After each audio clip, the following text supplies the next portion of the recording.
Wahyu 1 ayat yang pertama sampai ayat yang ke-8.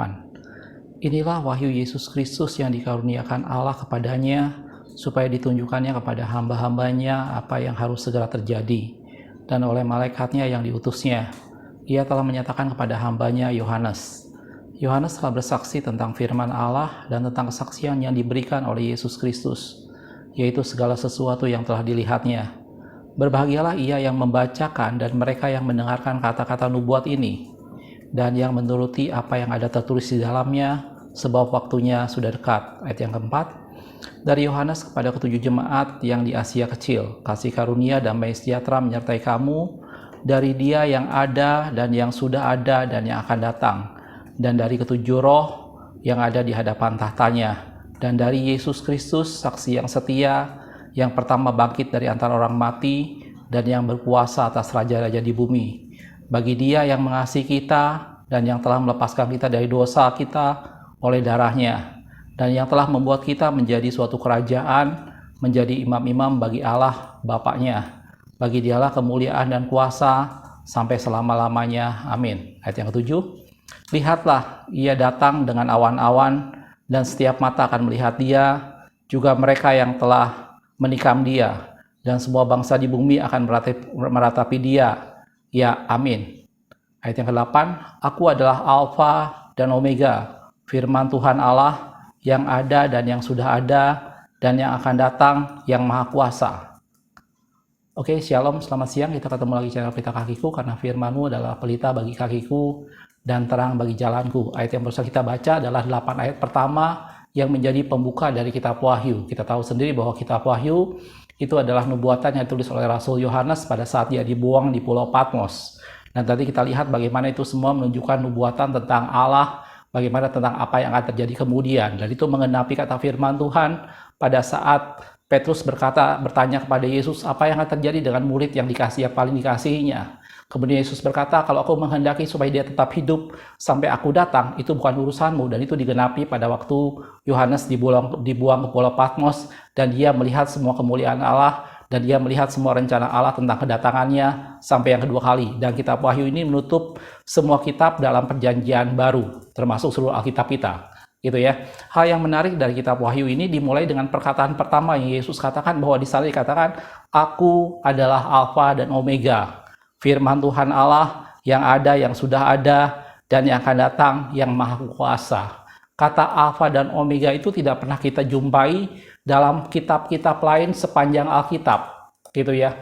Kata-kata Alfa dan Omega hanya tertulis di kitab Wahyu, dan ada 3 ayat yang menunjukkan itu semua. Tadi ayat yang pertama di Wahyu pasal yang pertama, itu merupakan perkataan yang pertama kali Yesus katakan di dalam kitab Wahyu. Dibilang, Aku adalah Alfa dan Omega, yang ada, yang sudah ada, dan yang akan datang, gitu ya. Walaupun kata-kata yang pertama, yang ada, yang sudah ada, dan yang akan datang, itu sempat tertulis di beberapa kitab yang lain. Tetapi kata-kata Aku adalah Alfa dan Omega, itu sekali lagi hanya ditulis di kitab Wahyu. Kita lihat 2 ayat yang lain dalam firman Tuhan dalam kitab Wahyu, di mana Yesus mengatakan bahwa Aku adalah Alfa dan Omega, gitu ya.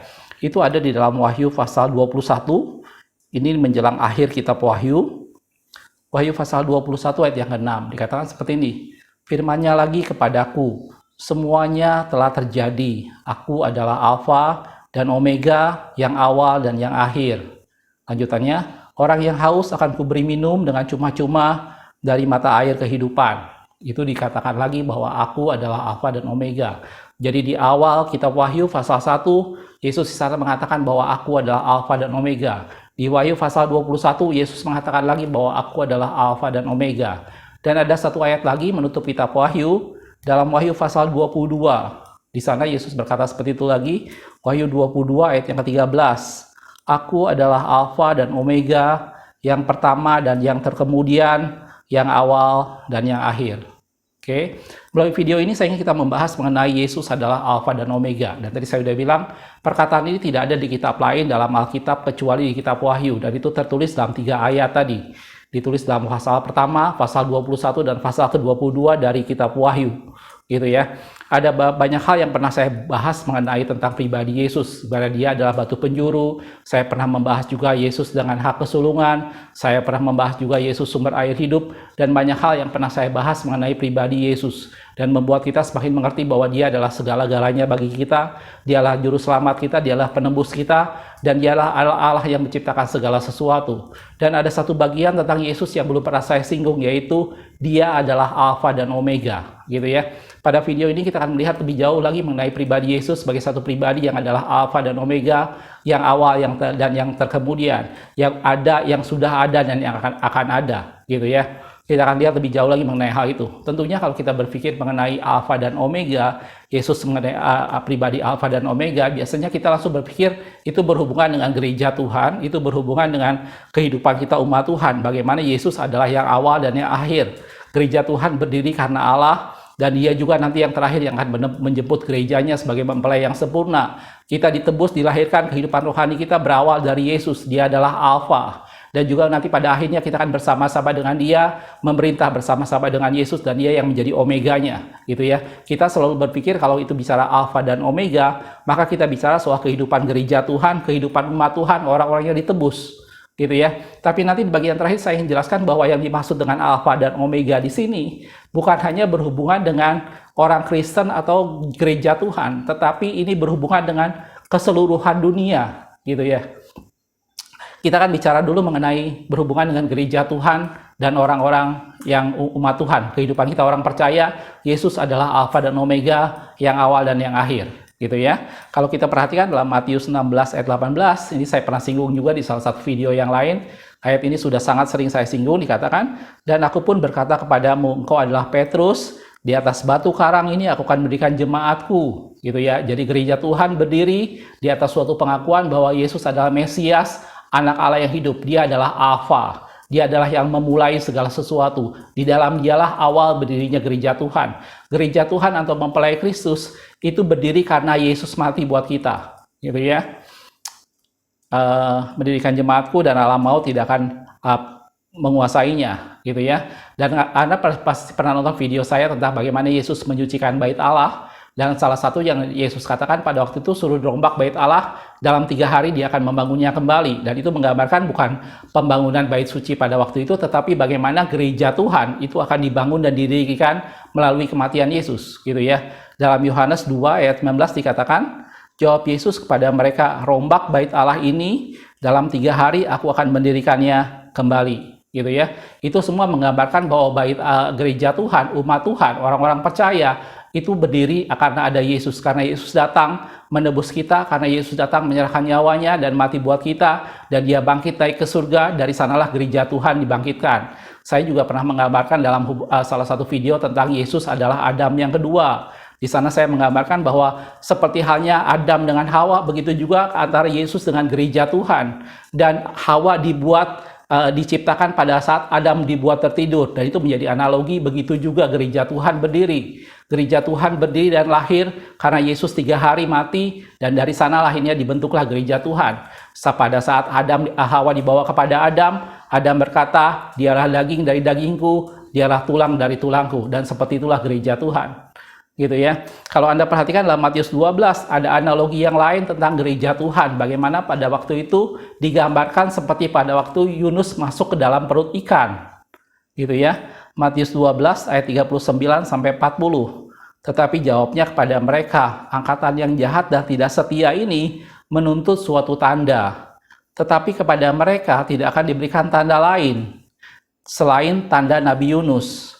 Sebab seperti Yunus tinggal dalam perut ikan 3 hari 3 malam, demikian juga anak manusia akan tinggal dalam rahim bumi 3 hari 3 malam. Jelas saudaraku, jadi itu semua menunjukkan bahwa seperti itulah gereja Tuhan, seperti itulah persekutuan orang-orang kudus, gereja Tuhan, orang-orang yang ditebus Tuhan, bahwa Yesus adalah segala-galanya, dialah yang memulai semuanya, dialah adalah Alfa dan dia adalah Omega, gitu ya. Dan nanti kita tahu dalam firman Tuhan pada akhirnya Yesus akan menjemput gerejanya sebagai mempelai yang sempurna, tanpa cacat atau kerut atau yang serupa itu, gitu ya. Dan itu menjadi omeganya. Semuanya ada di dalam Dia. Di dalam Yesuslah gereja Tuhan berada, dalam Yesuslah gereja Tuhan lahir, dan pada akhirnya dalam Yesus juga gereja Tuhan akan dijemput bersama-sama dengan Dia memerintah di surga. Gitu ya. Karena Dia adalah Alfa dan Omega, yang awal dan yang akhir. Gitu ya. Dalam kehidupan kita orang Kristen juga sama. Kita berpikir bahwa Yesus itulah awal dan akhir dalam kehidupan kita. Kekristenan kita diawali karena Yesus menyerahkan nyawanya menanggung setiap dosa kita, dan kita dilahirkan baru, dan kelahiran baru itu dimulai dari Yesus. Gitu ya. Karena Yesus mati menanggung dosa kita, maka kita mengalami kelahiran baru. Yesus itu adalah alfa bagi kita. Gitu ya. Karena ada Dia, maka kita mengalami kehidupan baru. Kita diperhitungkan sebagai orang-orang percaya yang berhak menjadi ahli waris kerajaan sorga. Dan pada akhirnya kita akan bersama-sama memerintah bersama dengan Dia, dan firman Tuhan katakan, lebih baik aku pergi kepada Bapa, karena kalau aku pergi kepada Bapa, aku bisa mempersiapkan tempat bagimu, supaya di tempat di mana aku berada, kamu pun berada. Dan setelah aku selesai mempersiapkan tempat, aku akan datang kembali menjemput kamu sekalian. Itu kata firman Tuhan, gitu ya. Jadi di sini buat gereja Tuhan, buat Anda dan saya orang percaya, Yesus itu adalah Alfa dan Omega. Kita lihat beberapa ayat dalam firman Tuhan. Dalam Kisah Rasul 17 ayat 28 dikatakan, sebab di dalam Dia kita hidup, kita bergerak, kita ada, seperti yang juga dikatakan oleh pujaga-pujaga, sebab kita dari keturunan Allah juga, gitu ya. Ayat yang lain di Roma 14 ayat 8 dikatakan, sebab jika kita hidup untuk Tuhan, dan jika kita mati untuk Tuhan. Jadi baik hidup atau mati, kita adalah milik Tuhan. Jelas saudaraku, itu semua menunjukkan bahwa Dia adalah Alfa dan Omega. Di dalam Yesus, itulah kita berada. Kita berada semuanya di dalam Dia. Dan firman Tuhan katakan, di luar aku kamu tidak bisa berbuat apa-apa. Sama seperti pokok anggur, ranting harus menempel pada pokok anggur, demikianlah kita berada di dalam Yesus, gitu ya. Dia adalah Alfa dan Dia adalah Omega. Dia yang memulai segala sesuatu, dan nanti Dia yang akan mengakhirinya. Dia akan menjemput kita kembali, gitu ya. Tapi di awal tadi saya sudah katakan bahwa bicara soal Alfa Omega, bicara di sini tidak cuma kita sekedar berbicara tentang bagaimana Yesus mengawali dan mengakhiri segala sesuatu dalam kehidupan kita umat percaya. Di sini kalau kita bicara Alfa dan Omega, perhatian kita tidak hanya terfokus pada gereja Tuhan dan orang percaya. Betul, bagi gereja Tuhan dan bagi orang percaya, Yesus itu adalah Alfa dan Omega, yang awal dan yang akhir. Tapi di awal tadi saya sudah katakan bahwa saya ingin menjelaskan juga bahwa Yesus adalah Alfa dan Omega bagi seluruh dunia ini. Bagi seluruh penciptaan dunia ini, Yesus adalah Alfa dan Omega. Karena segala sesuatu diciptakan oleh Dia, dan tanpa Dia tidak ada segala sesuatu, kata Tuhan. Gitu ya. Jadi kalau Anda perhatikan di dalam kitab Injil Yohanes, yang pertama dikatakan, pada mulanya adalah firman. Firman itu bersama-sama dengan Allah, dan firman itu adalah Allah. Dan segala sesuatu dijadikan oleh Dia, dan tanpa Dia tidak ada segala sesuatu. Dan firman itu telah menjadi manusia dan diam di antara kita. Dan kita telah melihat kemuliaannya melalui kemuliaan anak tunggal Bapa. Jelas saudaraku? Jadi yang ketiga yang saya ingin tekankan di sini bahwa Alfa dan Omega yang dimaksud adalah Yesus menjadi awal dan akhir buat semua manusia, buat semua ciptaan yang ada di dunia ini. Anda boleh orang percaya, Anda boleh orang Kristen atau bukan sekalipun, Yesus tetap Alfa dan Omega buat kita semua. Buat seluruh dunia yang kita lihat, yang kita pijak, bumi yang berputar setiap hari mengelilingi matahari, Yesus adalah Alfa dan Omega untuk itu semua. Gitu ya. Dan ini yang kita lihat sama-sama, gitu ya. Kalau kita lihat ayat yang pertama di dalam Yohanes 1, tadi saya sudah sempat bacakan, Yohanes 1 ayat 1 sampai 3, dikatakan pada mulanya adalah firman. Firman itu bersama-sama dengan Allah, dan firman itu Allah. Gitu ya. Pada mulanya bersama-sama dengan Allah, segala sesuatu dijadikan oleh Dia, dan tanpa Dia tidak ada sesuatu pun dari yang telah jadi, dari segala yang telah dijadikan. Semua yang kita lihat, semua yang kita pandang, semua yang kita sentuh, semua tempat kita berada dan menghirup oksigen sampai saat ini, dimanapun Anda berada, suku bangsa apapun juga Anda, dan agama apapun yang Anda anut, ingat selalu bahwa semuanya diciptakan oleh Yesus. Dia itu adalah Alfa dan Omega. Dia adalah yang awal dan yang akhir. Segala sesuatu diciptakan oleh Dia.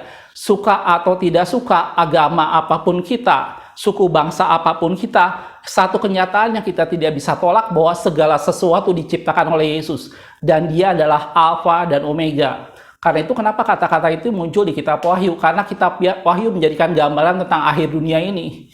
gitu ya. Anda dan saya tentu percaya bahwa satu saat kelak, entah berapa lama kita tidak tahu, dunia ini semua akan hancur dengan segala sesuatunya, dan itu diakhiri oleh Yesus karena Dia sendiri yang memulainya, karena Dia yang menciptakan segala sesuatu, gitu ya. Pernah ada satu percakapan antara orang-orang Yesus dengan orang Farisi pada waktu itu, dan kemudian Yesus mengatakan bahwa sebelum Abraham ada, aku telah ada, gitu ya. Banyak orang mempertanyakan bagaimana mungkin umurmu belum sampai seberapa, bagaimana mungkin engkau telah ada sebelum Abraham ada, tetapi itu kenyataannya.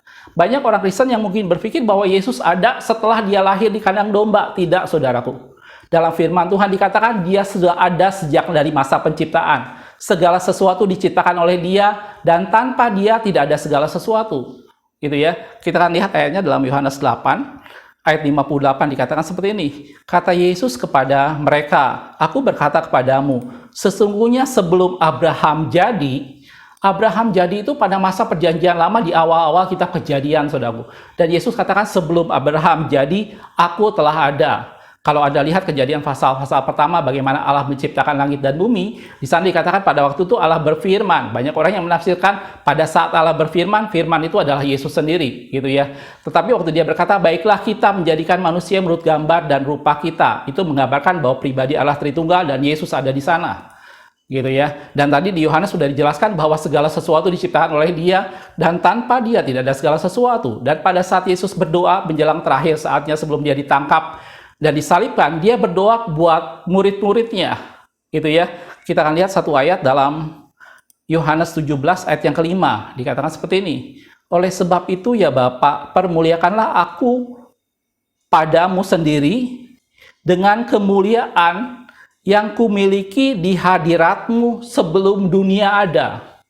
Gitu ya.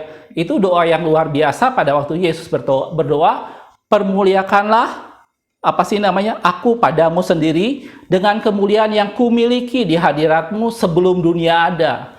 Jadi sebelum dunia ada, Yesus sudah memiliki segala kemuliaan, Yesus sudah memiliki segala sesuatunya. Karena itu pada saat Dia datang ke dalam dunia, Dia mengambil rupa seorang hamba. Dia tidak menganggap kesetaraannya dengan Allah sebagai satu milik yang perlu dipertahankan, tetapi Dia mengosongkan dirinya dan merendahkan dirinya dan mengambil rupa seorang hamba. Dia itu adalah sesama manusia bagi kita. Kalau Anda pernah nonton salah satu video kita tentang orang Samaria yang baik hati, perumpamaan Samaria yang baik hati, di sana Yesus merendahkan dirinya seperti orang Samaria tadi, dan Ia adalah menjadi sesama manusia bagi kita, gitu ya. Tetapi jangan lupa bahwa Dia telah ada dan berkuasa sejak dunia ini belum ada, saudaraku. Sejak segala sesuatu belum dijadikan, Dia adalah alfa dari segala sesuatunya, gitu ya.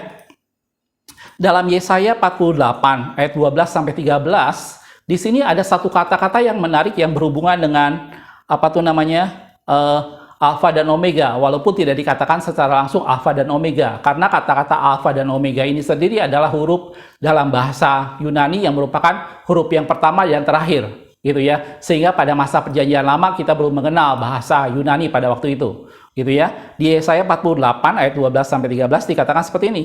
Dengarkanlah aku hai Yakub, dan engkau Israel yang kupanggil. Akulah yang tetap sama, akulah yang terdahulu, dan akulah yang terkemudian. Lanjutannya, tanganku juga meletakkan dasar bumi, dan tangan kananku membentangkan langit. Gitu ya. Ketika aku menyebut namanya, semuanya bermunculan. Itu adalah Yesus yang memulai segala sesuatu.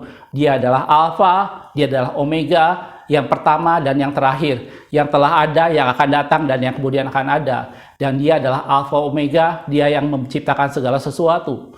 Jadi tadi saya sudah bilang, Yesus kenyataan sebagai Alfa Omega itu tidak hanya berlaku buat orang Kristen atau gereja Tuhan, tetapi buat semua umat manusia, agama apapun, suku bangsa apapun, di negara manapun, di mana Anda berpijak, di bumi Anda berpijak, bumi tempat kita berpijak itu adalah Yesus yang ciptakan. Dan Dia adalah Alfa dan Omega.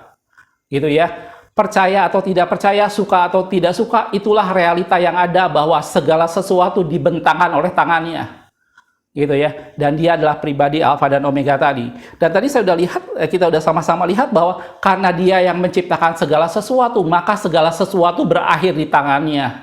Karena itu kenapa kitab Wahyu yang mengatakan Alfa dan Omega, gitu ya. Anda dan saya, kehidupan kita dan semua dunia ini, semua akan berakhir di tangan Yesus. Dialah yang berkuasa menciptakan segala sesuatu, dan dialah yang berkuasa mengakhiri segala sesuatu. Gitu ya. Kita lihat dalam Ibrani 1 ayat 11-12 dikatakan, semuanya itu akan binasa, tetapi engkau tetap ada. Dan semuanya itu akan menjadi usang seperti pakaian. Seperti jubah akan engkau gulungkan mereka. Dan seperti persalinan mereka akan diubah, tetapi engkau tetap sama dan tahun-tahunmu tidak berkesudahan. Gitu ya. Semua agama percaya bahwa satu hari dunia ini akan kiamat, satu hari dunia ini akan mengalami kesudahannya. Bahkan ilmuwan mencoba menghitung hari berapa lama lagi akhirnya matahari akan tidak bisa bersinar dan padam dan akan terjadi kematian di seluruh dunia ini, gitu ya. Alam semesta akan berakhir, gitu ya. Dan itu semua ada dalam kendali Yesus. Dia yang menciptakan segala sesuatu dan segala sesuatu berakhir di tangannya. Terlepas dari apa agama kita, terlepas dari apa suku bangsa kita, itu adalah kenyataan bahwa Dia adalah Alfa dan Omega, yang awal dan yang akhir. Di dalam Dia segala sesuatu dijadikan, dan Dia yang berkuasa mengakhiri segala sesuatu. Gitu ya. Dalam 2 Petrus 3 ayat 10-11 dikatakan, tetapi hari Tuhan akan tiba seperti pencuri, dan pada hari itu langit akan gelap, pada hari itu langit akan lenyap dengan gemuruh yang dahsyat, dan unsur-unsur bumi akan hangus dalam nyala api. Bumi dan segala yang ada di atasnya akan hilang lenyap. Lanjutannya, jadi jika segala sesuatu ini akan hancur secara demikian, betapa suci dan salehnya kamu harus hidup. Jelas saudaraku? Jadi dari video yang sederhana ini saya ingin memberikan gambaran kepada kita semua, Anda dan saya, orang-orang yang sudah mengenal Tuhan, yang sudah hidup dekat dengan Tuhan, yang sudah menerima Yesus sebagai Tuhan dan Juru Selamat kita, maka bersyukur bahwa Dia adalah Alfa dan Omega. Kehidupan kita dalam tangannya. Kelahiran baru, kehidupan kita berasal dari Dia. Oleh karena darahnya kita beroleh kehidupan yang baru. Dan terakhir nanti kita akan diubahkan, kita akan dijemput bersama-sama dengan Dia, memerintah selama-lamanya di surga. Tetapi buat Anda yang belum mengenal Tuhan, Anda yang punya keyakinan yang lain atau apapun yang lain, ingat selalu satu kenyataan bahwa dunia ini akan berakhir, gitu ya. Dan pencipta dunia ini adalah yang maha kuasa. Dan tadi kata firman Tuhan dikatakan, aku adalah Alfa dan Omega yang maha kuasa. Dan di dalam Dia segala kekuasaan, Dia yang memulai segala sesuatu dan Dia yang akan mengakhirinya. Gitu ya. Itu adalah Alfa dan Omega buat semua umat manusia, dan Dia adalah Yesus. Gitu ya.